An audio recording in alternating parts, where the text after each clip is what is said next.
आज यहाँ पर हम एक नई सीरीज़ की शुरुआत करने वाले हैं और ये सीरीज़ मेरी आज तक की जितनी भी सीरीज़ मैंने करी हैं, जो भी वीडियोस मैंने बनाई हैं, उस सबसे बिल्कुल अलग होने वाली है, क्योंकि इसमें हम साइकोलॉजी की डेप्थ में जाने वाले हैं।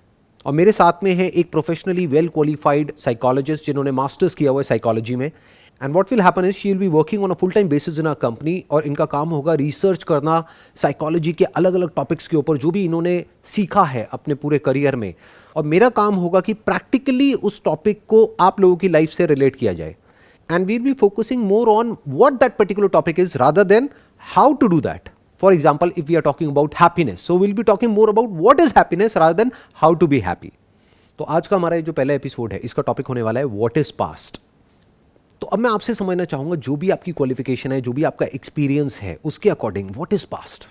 साइकोलॉजी में पास्ट उन चीज़ों को बोलते हैं जो भी हमने अभी तक इवेंट्स एक्सपीरियंस किए हैं, जो भी अभी तक नेगेटिव या पॉजिटिव चीज़ें इस पॉइंट तक लाइफ में हमने एक्सपीरियंस की, वो सारी पास्ट में आती हैं। कॉन्शियसली सबकॉन्शियसली हमने अपने पास्ट एक्सपीरियंसेस को कैसे व्यू किया है, वो डिपेंड करेगा, डिसाइड करेगा हमारी अप्रोच लाइफ में कैसी होगी। So that is how psychology will define past. तो अब इसमें क्या इश्यूज आते हैं, ऐसी क्या प्रॉब्लम्स आती हैं पास्ट से related? You must have dealt with like say all kinds of people from all kinds of backgrounds. तो क्या ऐसे इश्यूज हैं जो पास्ट से रिलेटेड आते हैं? ज़्यादातर प्रॉब्लम्स जो मेरे पास आते हैं वो रिलेशनशिप्स को लेकर के आते हैं, स्पेशली अनमैरिड रिलेशनशिप्स को लेकर के, या पास्ट में किसी ने मेरे साथ कुछ किया, मैं वो लेट को नहीं कर पा रहा, ऐसा क्यों हो रहा है मेरे साथ, मुझे बहुत टाइम पहले की चीज़ें याद आती हैं और फिर मुझे रोना आता है। तो एज अ साइकोलॉजिस्ट आप कैसे डील करते हो ऐसे लोगों से जो कि अपने पास्ट में जाकर के स्टक हो गए हैं? यूजुअली एज अ साइकोलॉजिस्ट हम उन्हें बोलते हैं कि वो एक्सेप्ट करें, और जो वो हो चुका है वो पास्ट में था, so you have to let it go. अभी आपने बात करी एक्सेप्टेंस की, ये बात थ्योरेटिकली सबको पता है।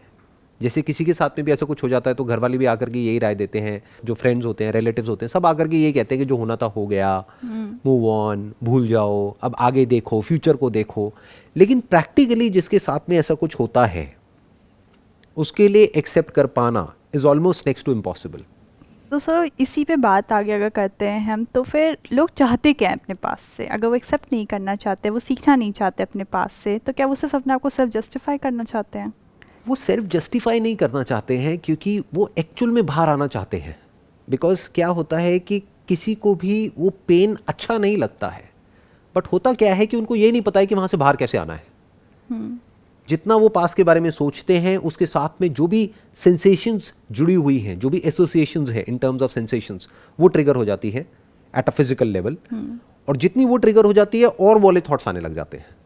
तो थॉट्स की और फीलिंग्स की एक ऐसी साइकिल बन जाती है जहां से बाहर निकल पाना is almost next to impossible, जब तक कि हम ये ना समझ लें कि what is past, not how to get rid of past, because there is no way of getting rid of past. आप बताओ कि अगर किसी के साथ में एक्चुअल में कुछ हो गया है एंड वी से कि आप एक्सेप्ट कर लो या भूल जाओ, तो कैसे भूलें और कैसे एक्सेप्ट करें?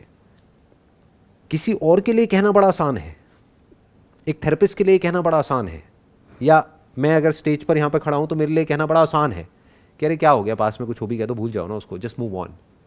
बट अगर उसको ये लगता है कि उसके साथ में कुछ बहुत गलत हुआ है, कुछ अनफेयर हुआ है, तो क्या वो उसको भूल सकता है या भूल सकती है? हम कभी नहीं कहने चाहते कि आप भूल जाओ इस चीज़ को। हम हमेशा उसके इम्पैक्ट क्या हैं फ्यूचर पे और प्रेजेंट में क्या इम्पैक्ट्स हैं उस पर डील करते हैं। बट मैंने ये चीज़ बहुत देखी है लोगों में कि सिवियर केसेस की सर बात अलग है, बट अगर नॉर्मल जनता की हम बात करें तो मैंने देखा है कि ये जानते हुए भी कि जिस चीज़ को आप एनर्जी देते हो वो जल्दी ग्रो करती है, लोग अपने पास्ट में ही घूमते रह जाते हैं। उनसे मुझे समझ नहीं आता कि लोग कैसे बाहर आएँ। क्या ये क्वेश्चन ज़्यादा इंपॉर्टेंट है कि वहाँ से बाहर कैसे आएँ, या ये क्वेश्चन ज़्यादा इंपॉर्टेंट है कि व्हाट इज़ पास्ट, जो कोई भी नहीं पूछता है? ये क्वेश्चन हर कोई पूछता है कि उससे हम बाहर कैसे आएँ, कि हमारे साथ में कुछ गलत हो गया है पास्ट में और हम उसको भुला नहीं पा रहे हैं, वहाँ से बाहर कैसे आएँ? Is that question more important, या फिर ये क्वेश्चन ज़्यादा इंपॉर्टेंट है what is past? For example कि अगर कोई है इंसान जो किसी भूत से डर रहा है, तो क्या क्वेश्चन ज़्यादा इंपॉर्टेंट है कि हम उस भूत से कैसे बचे, या फिर व्हाट इज़ घोस्ट? तो सर अगर आपको डिस्क्राइब करना है कि पास्ट क्या है तो आप कैसे डिस्क्राइब करेंगे? देखो, एक हो सकता है मेरा स्टैंड पॉइंट, एक हो सकता है आपका stand point. That is basically nothing but a subjective point of view. Now let's try to look at it as it is. इसकी रियलिटी को समझने की कोशिश करते हैं कि what exactly is past, not how to change your past और how to accept your past और how to get rid of your past. यहाँ पे पास्ट को हटा करके हम घोस्ट वर्ड भी लगा सकते हैं। how to accept a ghost or how to get rid of the ghost, how to forget the ghost. You can't, because it does not exist. It's just in your brain. In reality it's not there. Similarly, अगर हम past की बात करते हैं तो past क्या है? जो आपके साथ में एक्सपीरियंसेस हुए वो पास्ट है, या उससे रिलेटेड जो हमारे माइंड में कहानी घूम रही है वो पास्ट है? और क्या ये दोनों एक ही चीज है या अलग अलग है? एक है जो एक्चुअल में हमारे साथ में होता है या एक्चुअल में इस दुनिया में होता है, दूसरा है जो हमारा इंटरप्रिटेशन होता है और what happened. For example, there are two people in a relationship. अगर दोनों से पूछा जाए कि ये जो आपकी रिलेशनशिप थी, मान लो 5 साल की, अगर उसको आपको डिफाइन करना हो एक पेपर के ऊपर, तो वो रिलेशनशिप क्या थी, तो दोनों की जो स्टोरी है वो बिल्कुल अलग होगी एक दूसरे से. दूर दूर तक कुछ भी मैच नहीं हो रहा होगा. कुछ सिमिलैरिटीज होंगी, कुछ ऐसे इवेंट्स जो दोनों सेम तरीके से डिस्क्राइब कर रहे होंगे, but in majority of the cases सब कुछ अलग अलग होगा. यानी दो अलग अलग स्टैंड पॉइंट्स हो गए. एक स्टैंड पॉइंट से देखोगे तो वो कहानी कुछ और है, दूसरे के स्टैंड पॉइंट से देखोगे तो कुछ और है. फॉर एग्जाम्पल, कोई इंसान है, उसको अपने पेरेंट्स से प्रॉब्लम है, पेरेंट्स के घर में लड़ाई झगड़े होते रहते थे, वॉट एवर इट इज, तो उसके माइंड में पहले से ही एक हीरो बना हुआ है, एक विलन बना हुआ है. मे बी उनकी मदर उनके लिए एक हीरो थी और फादर विलन थे, just for an example. But अगर फादर की स्टैंड पॉइंट से उस स्टोरी को देखोगे तो हो सकता है कोई अलग ही स्टोरी निकल करके आएगी, क्योंकि इस बच्चे को पता ही नहीं कि फादर और मदर के बीच में एक्चुअल में चल क्या रहा था. Yeah, that is true. Past is nothing but a standpoint. It's a narrative. It's a story. It's a superimposition on reality. कि जो हमारे साथ में एक्सपीरियंसेस होते हैं उसमें से बहुत ही कम हमारे माइंड में एक्चुअल में स्टोर होते हैं. क्योंकि इस पॉइंट पर भी अगर आप देखोगे तो यहाँ पर इतना कुछ हो रहा है जिसकी कोई हद नहीं है.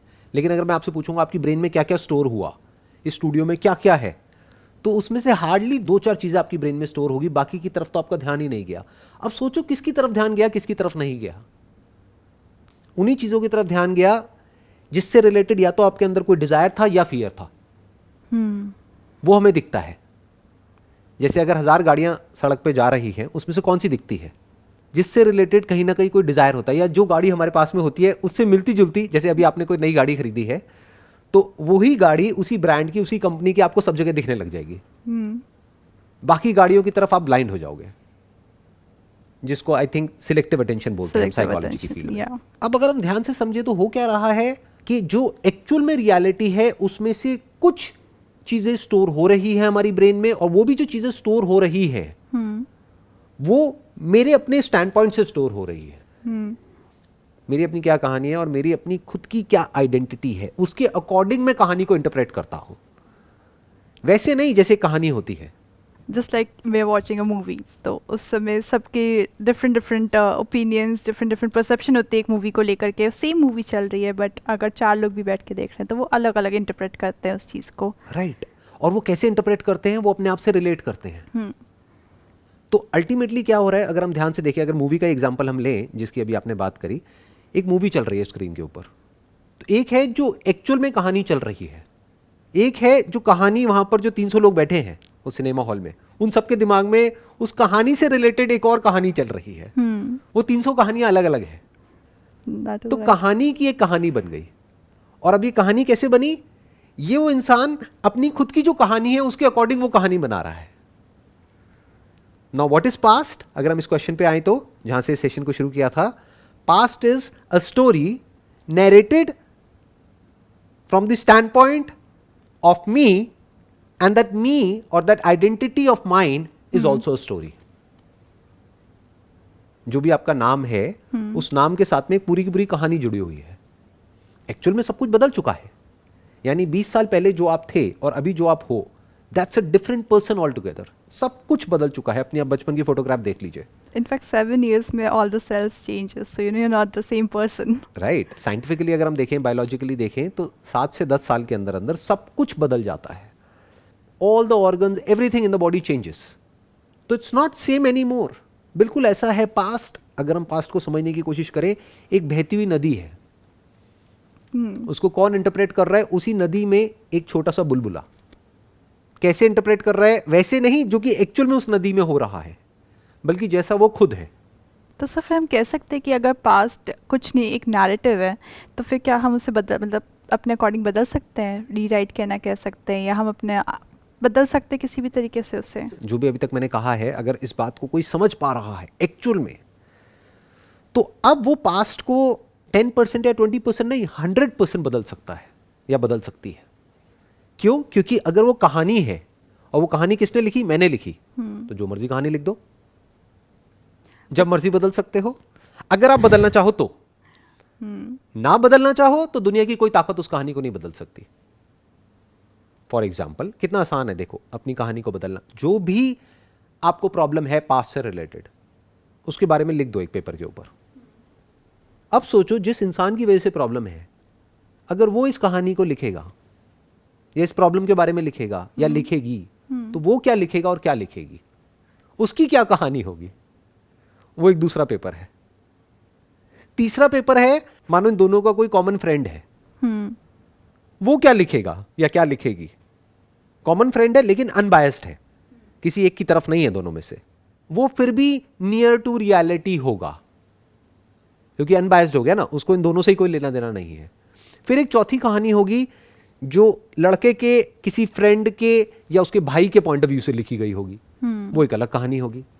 एक कहानी हो सकती है जो लड़की है उसकी बहन के पॉइंट ऑफ व्यू से या उसकी बेस्ट फ्रेंड के पॉइंट ऑफ व्यू से, वो एक अलग कहानी होगी। तो अगर कोई इंसान एक्चुअल में अपने पास से फ्री होना चाहता है या अपने पास को बदलना चाहता है, तो अगर उसने एक्चुअल में थोड़ा टाइम निकाल करके ये 5 कहानियां लिख दी और अपने आप से एक क्वेश्चन पूछा कि इन 5 में से सच कौन सी है, वहां से शुरुआत हो जाएगी उसके पास के बदलने की। Not on a temporary basis but on a permanent basis. So बस हमें स्टैंड पॉइंट अपना बदलना है, वो व्यू बदलना है, और फिर हम कह सकते हैं कि अब ये पास्ट चेंज्ड है। अब यहाँ पे ये भी समझना पड़ेगा कि is it a different view और a different stand point of looking at reality, और it's becoming free from all stand points. It's just looking reality as it is. एक है इस मग को हम अपने अपने स्टैंड पॉइंट से देखें, तो आप कुछ और डिफाइन करोगे, मैं कुछ और डिफाइन करूंगा, राइट? आप कहोगे बहुत अच्छा है, मैं कहूंगा नहीं बेकार है। तो 2 अलग अलग स्टैंड पॉइंट्स हो गए। एक क्या हो सकता है, एज इट इज देखना, ना अच्छा है ना बेकार है, वो तो हमारा अपना पॉइंट ऑफ व्यू है। ये क्या है, एक स्टील का मग है, बस खत्म। पर आपको लगता है कि लोग इतना ज़्यादा ध्यान देते हैं कि हम रियलिटी को रियलिटी के थ्रू ऑब्जेक्टिव तरीके से देखें, बेसिकली वो चीज़ नहीं है लोगों में। अब यहाँ पे थोड़ा सा समझना ये पड़ेगा कि एक वे इसका ये हो सकता है कि हम अपने पास्ट को ऑब्जेक्टिवली देखें, बट वो भी हम नहीं देख पाएंगे क्योंकि वो हमारी ब्रेन में स्टोरी नहीं है। स्टोरी वही हुआ है जो हम करना चाहते थे, जिससे रिलेटेड हमारे अंदर डिजायर्स थे या डर थे। अगर मैं आपको कहता हूँ बचपन से आज तक आपके साथ में जो भी कुछ हुआ है उसको शॉर्ट में बताइए, तो आप क्या बताएंगे? वही बताएंगे जिससे रिलेटेड या तो अच्छी यादें हैं या बुरी यादें हैं। बीच का कुछ तो याद ही नहीं है। एक्चुअल में रियलिटी बीच में है। एक्चुअल में रियलिटी ना तो अच्छी है ना बुरी है, जैसी है सो है। ये अच्छा और बुरा क्या हो गया, आपका अपना एक स्टैंड पॉइंट हो गया। तो अब फ्री कैसे होंगे पास से? उसको स्टोरी को चेंज नहीं करना है। अभी तक हमने 5 वर्जन्स लिख दिया अलग अलग पेपर पे, तो जब 5 हो सकते हैं तो क्या 50 वर्जन्स नहीं हो सकते उस स्टोरी के? जब 50 हो सकते हैं तो क्या 500 नहीं हो सकते, 5000 नहीं हो सकते, 5 लाख वर्जन्स नहीं हो सकते? तो क्यों टाइम खराब करना है अपना 5 लाख स्टोरीज लिखने में? अलग अलग 5 स्टोरीज लिखी और उठा करके उन 5 पेजेस को हमने फाड़ करके डस्टबिन में फेंक दिया। मतलब क्या, कहानी है, क्या फर्क पड़ता है? हम फ्री हो गए पास से। That is right. यानी कहानी को कहानी की तरह देख लिया। जैसे एक मूवी है, उससे फ्री होने का मतलब क्या है कि मूवी देखें और हमारे अंदर कोई फीलिंग्स ना हो, कोई इमोशंस ना हो, हमें रोना ना आए, हंसना ना आए, हमें डर ना लगे। अगर हम एक हॉरर मूवी देख रहे हैं तो डर में भी तो मजा आता है, तभी तो मूवी देखते हैं हॉरर, नहीं तो कोई देखेगा क्यों? इसका मतलब क्या है, फीलिंग्स रहेंगी, इमोशंस रहेंगे। पास्ट से फ्री होने का मतलब ये नहीं है हमारे अंदर फीलिंग्स और इमोशंस हट जाएंगे या हमारे अंदर फीलिंग्स और इमोशंस उठने बंद हो जाएंगे। तब तो हम एक साइकोपैथ बन जाएंगे, हमें कुछ फील ही नहीं होगा। ऐसा नहीं होगा, सब कुछ फील होगा जैसे मूवी में होता है। हंसना भी आएगा, रोना भी आएगा, डर भी लगेगा, मजा भी आएगा, पेन भी होगा, सब कुछ होगा। बट मूवी से हम क्यों फ्री हो जाते हैं? बिकॉज हम उससे एक स्टोरी की तरह देखते हैं, एक लेवल तक ही कनेक्ट करते हैं और फिर उसे लेट गो कर देते हैं कि ठीक है अब इंजॉय कर लिया, अब हो गया खत्म। ऐसे ही अगर हम अपने पास्ट को देख सके कि वो कुछ नहीं है, एक कहानी है जो अंदर यहाँ पर दिमाग पे चल रही है, जैसे एक मूवी की स्क्रीन होती है, ऐसे ही एक ब्रेन एक स्क्रीन की तरह हो गई। इस पर कुछ प्ले हो रहा है, कुछ रिपीट हो रहा है, और किसी और की ब्रेन है, उस पर कुछ और रिपीट हो रहा है। वो एक्चुअल में कहीं भी नहीं है, वो भूत है। जैसे हो सकता है आपने भगवान शिव के बारे में कुछ सुना होगा कि भूतों की टोली उनके पीछे चलती है। इसका मतलब क्या है? It is symbolic for the past. Past is nothing but भूत। It's not there. बिल्कुल ऐसा एक बहती हुई नदी है, उसकी कोई इमेज हमने स्टोर कर ली है और हम उसी इमेज को बार बार रिप्ले करते चले जा रहे हैं, और हम कह रहे हैं देखो ये हुआ, वो हुआ, वो हुआ, जबकि वो इमेज डिस्टॉर्टेड है, क्योंकि उसमें एक्चुअल तो कुछ दिखा ही नहीं। जैसे एक बुलबुले में एक्चुअल जो कुछ होता है आसपास में वो नहीं दिखता है, डिस्टॉर्टेड दिखता है। जैसे एक मिरर नहीं होता ऐसे एक शेप का सेमी सर्कल में, उसमें हम जा करके अपनी इमेज देखेंगे तो कुछ और दिखेगी। अब तो आई एम नॉट श्योर ऐसा होता ही नहीं होता है, बट बचपन में मैं जाता था, ऐसे कुछ मेले होते थे, अभी भी शायद होता है सूरज कुंड में और यहाँ पे, जहाँ पर एक वो बना होता है जहाँ पे मिरर्स होते हैं तरह तरह के। एक मिरर में देखो तो हम कुछ और लगते हैं, दूसरे में देखो कुछ और, तीसरे में कुछ और। तो मिरर क्या हो गया? मैं, जिसके थ्रू मैं रियलिटी को इंटरप्रेट कर रहा हूं, वो मिरर ही डिस्टॉर्टेड है। इस सच को भी देखना पड़ेगा। जब हम इस सच को देख लेते हैं तो पास्ट से पूरी तरह से फ्री हो जाते हैं। फिर क्या बचा रह जाता है? प्रेजेंट बचा रह जाता है, और फ्यूचर में जो हमको करना है वो बचा रह जाता है। अभी प्रेजेंट क्या है और फ्यूचर क्या है वो हम अगले एपिसोड्स में देखेंगे। What is present, what is future, उसकी भी डेप्थ में चलेंगे। बट अभी फिलहाल के लिए पास्ट से फ्री होने का यही एक तरीका है। तो सर मेरा एक क्वेश्चन है आपसे कि आपने कहा पास्ट सिर्फ एक नैरेटिव, एक स्टोरी है, लेकिन अगर किसी के साथ कुछ किसी तरीके का क्राइम हुआ है या सेक्सुअल अब्यूज़ ही ले लेते हैं, हमें किसी तरीके की ऐसी चीज़ हुई है, वो कैसे उस चीज़ को सिर्फ एक स्टोरी समझ करके भूल जाए? वो तो उसके साथ हुआ है, वो तो रियलिटी है, उससे निकलना उसके लिए काफ़ी मुश्किल हो जाएगा, उसको एक स्टोरी की तरह सोचना बहुत मुश्किल हो जाएगा उसके लिए। जो आपका क्वेश्चन है ना, उसके दो एस्पेक्ट्स हैं। एक है जो उस इंसान के साथ में एक्चुअल में हुआ है, मान लो बचपन में सेक्सुअल अब्यूज़ हुआ है, तो वो कोई स्टोरी नहीं है, वो एक्चुअल में हुआ है, वो रियलिटी है। बट जो वो पर्सन है जिसके साथ में वो हुआ है, वो पर्सन तो अब सेम नहीं है ना। क्या वो बच्चा जिसके साथ में वो हुआ है 20 साल पहले या 10 साल पहले, क्या अब वो सेम है फिजिकली या बिल्कुल अलग है? अलग। बेसिकली इसके दो एस्पेक्ट्स हैं पास्ट के।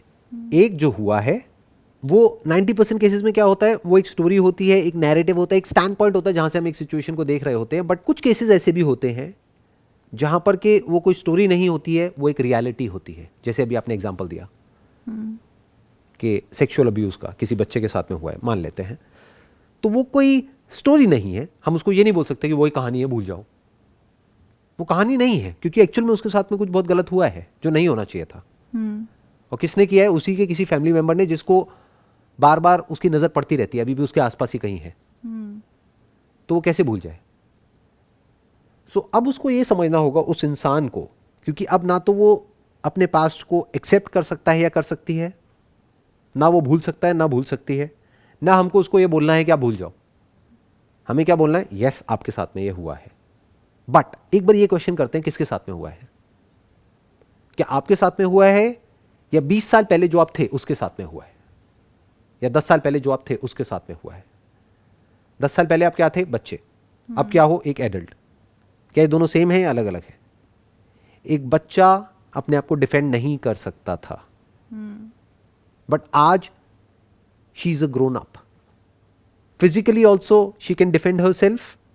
आज वो पलट करके जवाब भी दे सकती है, उसको कॉन्फ्रंट भी कर सकती है, वो जा करके पुलिस में भी कंप्लेंट कर सकती है, वो अपने आप को डिफेंड भी कर सकती है। There are ways of defending yourself. तो अब इस केस में क्या आया? एक हो गया रियलिटी जो उसके साथ में हुआ है, बट जिसके साथ में हुआ है वो कह रही है मेरे साथ में हुआ है, ये झूठ है। उसके ही एक पुराने वर्जन के साथ में हुआ है जो कि एक बच्चा था या बच्ची थी। तो अगर इस सच को वो देख लेता है या देख लेती है, तो अब वो यहां से फ्री हो सकती है। वो जो उसके साथ में हुआ है उससे तो फ्री नहीं हो सकती, वो तो मेमोरी स्टोर्ड है, और वो तो एक्चुअल में हुआ है, वो तो कोई कहानी नहीं है। बट अब उसको किससे फ्री होना है? उसको खुद ही के एक पुराने वर्जन से फ्री होना है। उसको क्या करना है? अपने ही पुराने वर्जन को एक कंपैशन के साथ में देखना है। उसने देखा पास्ट में एक बच्चे के साथ में कुछ बहुत गलत हुआ, जो एक अलग इंसान है और एक एडल्ट है जो एक अलग इंसान है, ये दोनों अलग है। In her mind it is the same person, because एक धागा है जिसने इन दोनों को जोड़ रखा है। वो क्या है? उस बच्ची का नाम। मान लो उसका नाम प्रीति है, तो बेसिकली उसके लिए वो प्रीति के साथ में हुआ है। बट उसको यहां पर एक और चीज ऐड करनी पड़ेगी कि एक बच्ची थी प्रीति जिसके साथ में वो हुआ है। अब जो प्रीति है वो अलग है, उसके साथ में ना ऐसा कुछ हुआ है, और अगर ऐसा कोई करने का सोचता भी है तो वो अपने आप को डिफेंड करने की पूरी पोजीशन में है। यहां तक कि वो उस बच्ची को भी आज में डिफेंड कर सकती है।